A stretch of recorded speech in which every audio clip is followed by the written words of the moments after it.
Welcome back, everybody. I am here to bring you another review for 90 Day Fiancé, the Happily Ever After. But I decided I'm going to switch up a little bit on how I'm going to do the reviews. I've been thinking, when you watch a show or watch a review, you kind of want to know whether I should even waste my time sometimes on watching a show or a particular episode. So, what I decided to do is I'm going to let you know up front, like, if there were highlights that'll make the show worth watching as far as this particular week's episode, or if it's like if you haven't watched it, hey, I can skip this week. There's no need for me to rush. I only took away like 3 highlights from this particular episode, and I'm going to save those people for the last part of the review. So it's kind of like save the best for last situation. That's the direction I'm going in now. So this episode overall, I don't really feel like it's like if you haven't seen it, you don't really have to watch it in my opinion, but you can just watch a review on it. Like me. So the first thing I want to start with was Colt and Jess. So Colt was getting ready to leave because he's going back home. Before he left, this was his last day in Chicago. Him and Jess were talking, and he was thanking her again for staying with him, at the hotel and not going out with her friends. And they then discussed what were their next steps in their relationship. So Colt wants to see where their relationship is going to go, but Jess was like, well, I want you to come and see my family in Brazil. Are you up for that? And he said yes. He was excited about it because he said with Larissa, she didn't really want him to be involved with her family. So that made him feel like, okay, maybe this is really serious. Maybe we really are building something. We're going somewhere. Now, the kicker to that was he was like, well, I know that you're on a visa right now. How much more time do you have? And she basically was like, well, I have about 6 months. And he said, so what's your plans after that? If we're going to continue this relationship, what are we going to do? Like, how are we going to continue this relationship if your visa ends in 6 months? Have you thought that through? And she was like, well, maybe I can do another student visa or K1. And I don't feel like Colt is ready to jump into another relationship to that extent, to get married again. I think he's just having fun. I think Larissa, sparked in him a little bit of confidence in the sense of like, oh, I could pull somebody of that caliber.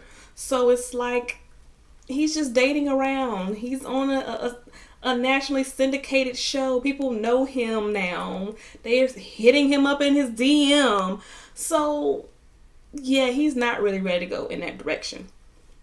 Not upset with him. I think it's a good thing to not rush into a relationship, seeing that you didn't have that much success in your last marriage. So Colt goes back home, and Jess meets up with her friends, and they basically just reiterated what they were saying at the dinner. I don't really like him for you. I don't think that he's the right one.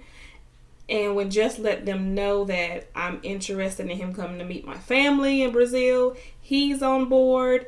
And, maybe we can do the K1 visa. Friends were not here for that. They were like, no. Like, that's a serious commitment. Like, that's a big decision, life decision people make, to get married. And that's not something to be taken lightly. Totally agree with them 100%. Don't just do this but people do it for a green card. So I guess that's what they might be doing. So, moving on to, the other thing they talked about was Vanessa, his relationship with Vanessa, and whether or not he's going to stop, because if he's not going to stop the relationship, then that's going to be a problem. He says he stopped the relationship to Jess, but in his confessional, he was like, no, I'm still continuing my relationship. That's my friend. Now, moving on to Elizabeth and Andrea. So, Andreas, however you pronounce the man's name. I'm going to mess his name up this whole season, I promise you. He's basically called to tell his family that we're going to have this Moldovan wedding And I'm so excited. I know that you guys have been waiting for this, so it's finally coming true. Now that Elizabeth's dad has agreed to pay for it, it's coming true. While he's on the phone, he is just going on. He's just so giddy and he's just happy. He's just flowing through stuff. He's just going down the list. And then he mentions that, yeah, we'll be there for 3 weeks. And yeah, we're going to be staying with you for the whole 3 weeks. Once again, Elizabeth is blindsided because it's like, what do you two talk about every day from day to day? How is it that your husband is just making all these plans and doing all these things and you are unaware of them? You just get on the phone and start telling things. You just get into family functions and just start making announcements. At some point, you're going to have to check your husband in the moment, not afterwards, not later on. Don't go via, let me go around and try to clean this up with this family member here, that person there. No, check him then. But she didn't. Of course, she's like, oh yeah, we'll stay with you. Yeah, that's fine. Then when he hangs up the phone, she's like, why did you tell them that? Why are we staying with them? Why are we not staying in a hotel? Do they have enough space? Now she's asking 1,001 questions. Granted, like I said, you should have said something to him at that moment. You guys should have already had this conversation. Like, it shouldn't have happened. But this is how he tends to move, which is why I have a problem with him. He just has no consideration or respect for anyone else, it just seems like. So Liz goes and she goes dress shopping for her dress because they have a very short time frame. They have to get this wedding together quickly. And while they're trying on dresses, she's letting the family know, his family, their culture, they're very conservative, so I can't have too much skin showing. My cleavage definitely has to be covered up. I can't be exposed. And her mom was a little upset. Well, I would say a little disturbed by it because she's like, well, I understand we want to be respectful of their culture.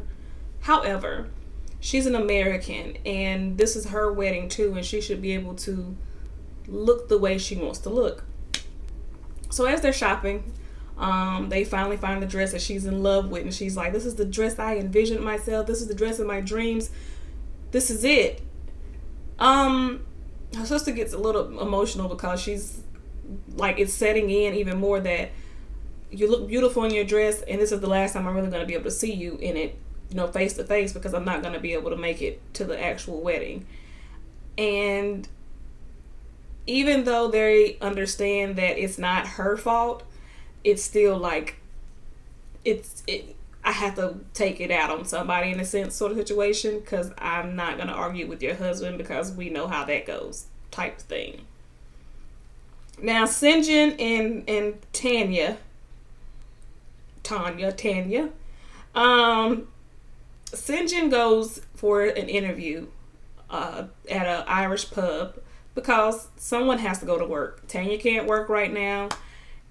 And when he gets to the pub, they ask him some basic questions like they would ask you at a, in any interview, well, particularly in this location. They're like, what's your experience? What is your knowledge of these particular beers? Do you know anything about, Guinness? Because this is the particular one that we serve. Like, this is our beer of choice. Or lager. And he was like, well, I'm not real familiar with it. Back home we did more hard liquor, so more mixed drinks.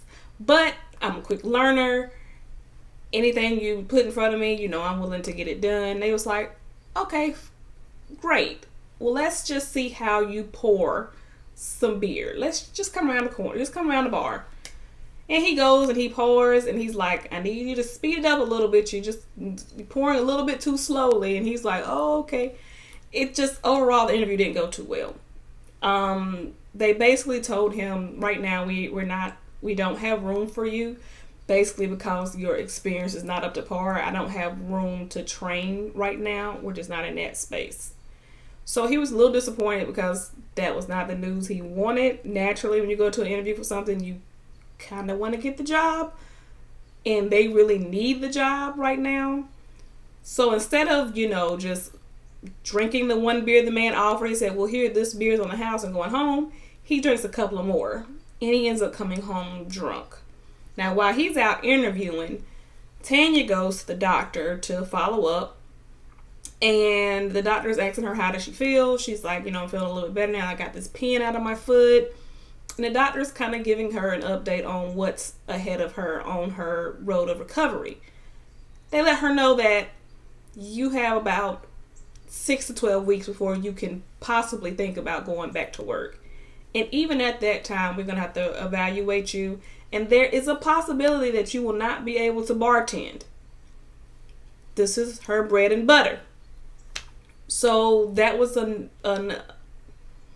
nervousing feeling for her, because she's like, okay, if I can't bartend, then what am I going to do to make money? Because they were letting her know that with her foot injury, we don't know if you're going to be able to stand up on that foot and going back and forth like you do in a bar. Like, we don't know if you're going to be able to, your foot's going to be able to withstand that. So you basically might have to consider switching positions, careers, something else. So they also let her know that right now your foot might be feeling good, but within the next year or two, you're going to be experiencing some arthritis in your foot. And she was like, where is this coming from? Now, when she gets home, she's waiting for Sinjin to come back, and he comes in. Like I said, he was drunk. So that kind of, aggravated her. But then she tells him about her doctor's visit after he tells her, the interview didn't go too well. So I had a couple of drinks. That's why I'm not drunk. I just had a couple of drinks, like 2 or 3, just because I wanted to make myself feel a little better. So she's telling him about her doctor's visit. And he gets upset when she says, yeah, the doctor says I'm going to have arthritis in 2 years in my foot. And he, for whatever, flips out and was like, 2 years? You said, the doctor said 50. You're not going to get till 50. And she's just like, it's happening to me, sir, not to you. I'm the one that's going to be aching, not you. I don't understand why he flipped out. I'm confused. I don't know if because he was drunk. I don't know if this was some kind of conversation that we don't have, we weren't privy to. But he was really upset about her getting arthritis in the next 2 years for whatever reason. So, yeah, arthritis is a deal breaker for him, apparently. Now, Angela and Michael, they are still in a stagnant position right now. Angela went to go see her lawyer because Skylar said that she would consider being a witness for her only if she did the legal things to protect the family with this marriage. So she did. She went to the lawyer. She talked to the lawyer about what would happen with her being married to him if something was to happen to her. What can she do to protect the family, etc., etc. So she went and started a will, got that all situated. So then she goes home and she's like, okay, Skylar, I did exactly what you wanted me to do. I got a will. It's all down now. It's signed, sealed, we're good to go. So I did my part. Now I need for you to do your part and be my witness. Skylar said, I can't do it. I thought about it and I can't miss work. I have to take care of the kids. Grandma wants me here. I just can't go. And of course, Angela was upset because she's like, I really need someone to be here for me. And I can't really go forward with this wedding if I don't have a witness. And Skylar was like, I told you I would think about it. I thought about it. It's just not something I'm ready, I want to do. And it just boiled down to her just not agreeing with this marriage. So she's just like, I don't want to do it. I'm not going. So Angela attempts to try to get reinforcement by calling Michael. He was just like, please do this for us. She was like, convince her to do it. We need you to do it. That's all he could say was, we need you. He has no other reason why he can't convince her, because he can't. He just can't. She doesn't believe the relationship is real. She doesn't trust him. She doesn't know him. And there's nothing that he could say in that one phone call that was going to change any of that at that point. Now, the last three couples are the highlights of the show. And when I say highlights, they had highlight moments. And that's just what I want to talk about from them. So Larissa goes on a blind date. Larissa's date was horrible. She comes in, she's just laughing, and it's like, you know, when you're trying to impress somebody and it's just, you just laugh at everything. That's how it seemed. Like, everything he said, it was funny. To her, that is. And she's just, and I'm like, this is not that funny. So the conversation gets a little bit deeper, and he's just like, you know, what brings you here, you know. He asked about her kids, and she just told him that her kids were in Brazil. And he was kind of like, oh, so you already have kids? Because he's like, you know, all right, so why are they not here with you? So then she had to explain, you know, the whole situation with her and Cole, and she didn't feel comfortable with her kids being here with him. And she went into her arrest history. I probably would not have told someone I'm just meeting that I've been arrested 3 times for domestic violence. I would have probably just been like, yeah, you know, I wasn't prepared to bring my kids here. You know, I wanted to make sure this relationship was solid, and because nothing she said made her look good from there on. He was like, so the first time you got arrested, did you not think that maybe this was not the person for you? And she was like, yeah, I did. But then you got arrested 2 more times, which means you stayed. So he's like, okay, so what qualities are you looking for in a man? You know, like what is it like? What would your ideal man be? And the first thing she said it jokingly, but she was serious. She was like, ha, ha, ha, citizenship. He said, that's what I was looking for. That's the one. So he wrapped the date up, and it was like, I think that he liked her initially, but as she started to unfold, it was like, not so cute anymore. So I just think that she just said way too much, too soon, too fast. I don't know if she doesn't know how to pull back. She did say when she gets nervous, she talks a little too much. But it was just like it was like a train wreck. We're just watching it, and I'm like, shut up, girl. Don't say that. Girl. Yeah, keep drinking. Wait, get some food. Put some food in your mouth. Where's the bread? Get the bread, girl. Do anything but talk. But she just kept talking. She had diarrhea. Now, Larissa tells her friend, you know, after the date, she told her about the date, and she was like, she found out that Colt has a new girlfriend. And her friend said, well, are you upset about that? And she was like, I just feel like maybe I should talk to her and warn her and let her know about the person that she's dating. And I was like, that's not your place, girl. Like, stop being messy. If you over this man like you said you was over him, why is you even checking up on him anyway? I'm not checking up on nobody that I'm not concerned with. I don't care.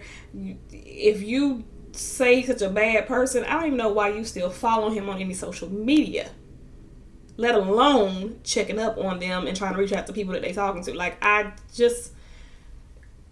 you doing too much for somebody that is unbothered and doesn't care. Now, Karine and Paul, I need for Paul to take some kind of therapy or something, because he's very high strung, high stressed. Like, everything is like level 10 with him. I need him to calm down, woosah, meditate, take some deep breaths, bring it down. They come on back to the country, to the U.S. When they're leaving, Karine's family is, of course, naturally sad because they didn't want her to leave, and they were concerned about Paul's ability to support the family, which they should be concerned because he doesn't have a job. When they get here, Paul's mom picks them up from the airport. It's Paul he just seems like he just fumbles through life. It's just like, I don't want to call him like a dodo bird, but he seems real spaced out sometimes. Like they're trying to get all the luggage, and mind you, it's like 10 pieces of luggage that they have. I mean, they got totes and crates, and he has this little cart, and his mom is like, well, let's just take some out, and then, we can come back and get the rest. He's like, no, I got it. I'm going to get it all on here. He gets it on there, and then it falls. And she's telling him it's about to fall. And he's steady just putting stuff up, and it falls. So he finally gets it on there. But then right when they get to the door, he like flips the cart over. And he's just made me itch. Like it's something about him besides the fact that he just overreacts to stuff. So speaking of the overreacting to stuff, they're in the car going to the hotel because Paul's mama said he can't stay. You can't stay here. And the baby is crying. And Karine takes the baby out of the car seat and tries to rock the baby a little bit to soothe it and puts it back in the car seat. Paul flips out. What are you doing?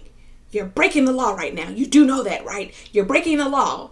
And Paul's mom is just like, calm down. Like, it's not that serious. It's okay. Like, the baby's back in the car seat right now. No. She can't be doing that. Like, this is ridiculous. She's breaking the law. And she's like, okay, we're right here. The hotel is right there. It's not like he's like, no, pull over right now. She has the baby out of the car seat. This is like, you would think that they was on the highway in the Jeep without doors doing 90. The way he was reacting with her taking the baby out of the car seat. So he hops out the car. That's fine. Never mind. I'll just get out the car. And he gets out in the middle of the street. So Paul's mom was like, Karine, you're okay. Is the baby okay? And she's like, yeah, the baby's fine. She was like, you do know that you're married to a drama king, basically. Like, he's so dramatic. He just goes over the top for no reason. And she was like, yeah, I know. So they pull up to the hotel, and he's like, I just had to calm down. Calm down for what? Like, I understand that you were upset that she took the baby out of the car seat, and, that's against the law. But you could have just told her, hey, babe, put the baby back in the car seat, because over here, it's against the law to have the baby out of the car seat when the car is in motion. There was no need for you to flip out on your mama, who's helping you. And I mean, Karine is not from here, so she doesn't know. Now, they get to the hotel, they get checked in, they get upstairs, and Karine basically was just like, it doesn't make sense to me why we are here and not at your mom's house. And he just was like, well, she just wants me to grow up and stand on my own. I feel like it's more to it than just that. You probably did some stuff to your parents. And I mean, besides the fact that his mom was just like, you'll never leave. Yeah. So you're just that type of person that someone give you an inch, you're going to take a mile. And then you're going to keep coming back. You never just take the handout, use it to step yourself up and keep on going. No, you're going to want somebody just to keep pushing you up and up and up and up. And you're never going to get off. So that's the problem with that. But for Karine, that was hard for her to adjust because she doesn't understand family not being there. So she felt like she was missing out on support because they were not with his family. And the last couple was Colleen. Now I can't pronounce people's name. Asuelo and his wife. Now I can't pronounce his wife's name for some reason. Asuelo found out about the outbreak, the measles outbreak in San Juan, and he was telling his wife that I want to still go. If we just get the kids vaccinated, shouldn't we still be able to go? Kalani, I think that's her name. He was like, no, I don't think that our youngest child is old enough to get vaccinated. He was like, well, can we at least just go to the doctor and find out? She says, fine. They go to the doctor. The doctor says that yes, the baby is old enough to get vaccinated. However, she would suggest if you can wait on going on the trip, then you should wait, because the vaccine, it's, only 97% effective, so there's still a chance that you could get the measles. She was like, so if it's not a dire need or urgent need for you to go, then you should probably just wait it out. So his, wife was like, well, let's wait. And Oswego was like, well, let's go ahead and get the prescription so we can go. And so they discussed that, and she was just like, I don't think that it's necessary for us to go. I think it's safer if we wait. And when the doctor leaves out, Asuelo looks and says, well, the doctor says it was okay, but he was like, is she a doctor or a nurse? And she was like, she's a doctor. Why would you say that? He was like, because I thought that all doctors were boys. She was like, that's a sexist comment, and we're not going to do that anymore. A part of me wanted to be mad at him, but a part of me is like, maybe it's a cultural thing. I want to give him the benefit of the doubt. I really do.